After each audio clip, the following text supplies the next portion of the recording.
Please sit down.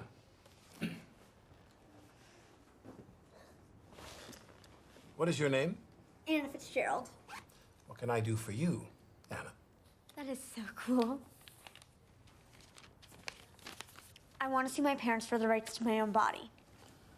Would you repeat that, please? I want to sue my parents for the rights to my own body. My sister has leukemia.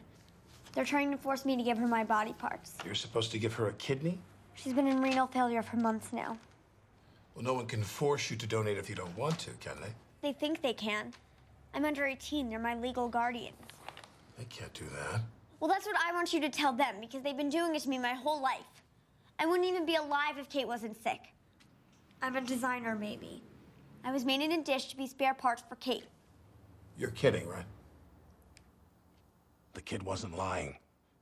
The doctor started taking things from her the moment she was born.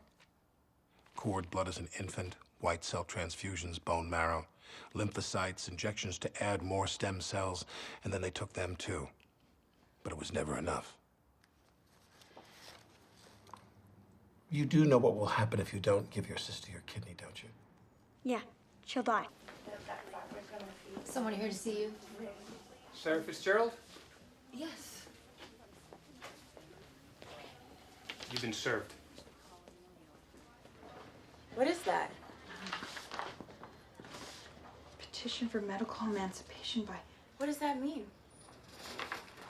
the ability to make all future medical decisions independent of her parents, not to be forced to submit medical treatment, including not limited to donating or giving. Anna, what is this? Is this from you? Yeah, I got a lawyer. You're suing us? Well, honey, what the hell is going on? I don't want to do it anymore, Mom. You don't want to do it anymore? That's it? You don't want to do it? No. Well, guess what? Neither do I, and neither does Kate. Mama, But it's not like please. we have a choice in this. But that's the thing, I do have a choice. Really? Is that so? Yeah. That's your sister. Have you forgotten that? No. Do you know what's gonna happen to her if you do this? Believe it or not, Mom, I actually thought about it. Sarah. All right, let's hear it. What's going on? Okay. Forget about the fact that the operation is dangerous, or that it would hurt, or that I might just not want to have something cut out of me. But if I only have one kidney, then what happens to me? What if I need it? And am I really never allowed to play sports, or be a cheerleader, or get pregnant? Can't drink. What if I just want to live a long time? Sweetheart, you're gonna live a long time. Yeah? Then tell me this. What if the transplant doesn't work? What then? She's your sister. I know that, but I'm not like you, Mom. Okay, I see the other kids. I see what they do. They go to parties and they get to go to the beach. Maybe what I don't understand is why you didn't say something earlier. When, Dad? When should I talk to you about it? You're never home. Remember how the doctor said if I did the operation, I would have to be careful for the rest of my life? But I don't want to be careful. Who wants to live like that? Anna. I'm important too, Mom. I'm important too. Let me go. The doctors talked for what seemed like forever. He said that Kate was a miracle. She should have never made it past 5 years old. They talked about the psychological benefits of donation and how losing my kidney would affect the quality of my life. They all said that nothing was their fault, and it was a very complex problem. When put to the test, most everyone thought that I should give Kate my kidney.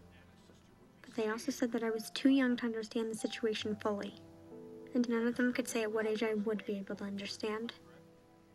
All in all, they were like me, pretty confused. Can you tell us one single benefit that Anna has received from any of these procedures?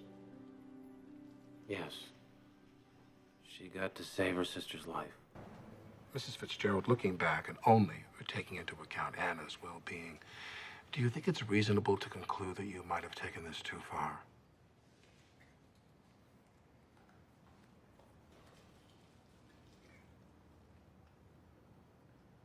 Looking at only Anna's situation, yes, it is. But I have to think about my entire family. But Kate comes first. Kate's the sick one. So this is a triage situation. compromising one child's health on behalf of the other. So where's the line? For Kate, it's life or death. Well, not for Kate, for Anna. Remember, she's why we're here. Yeah, but that's a trick question because Anna isn't the only person in this equation. And if we were looking at it only from Anna's situation, sure, it is brutal. I mean, who wants to be stuck and poked and prodded by needles? And you can look at me and you can say how awful I am for doing that to my child. And you know what? It is awful. But it's not as awful as putting your child in the ground. So you stand up for your family. It's my job. And you stand up for Kate. I do. But the real question is, who stands up for Anna?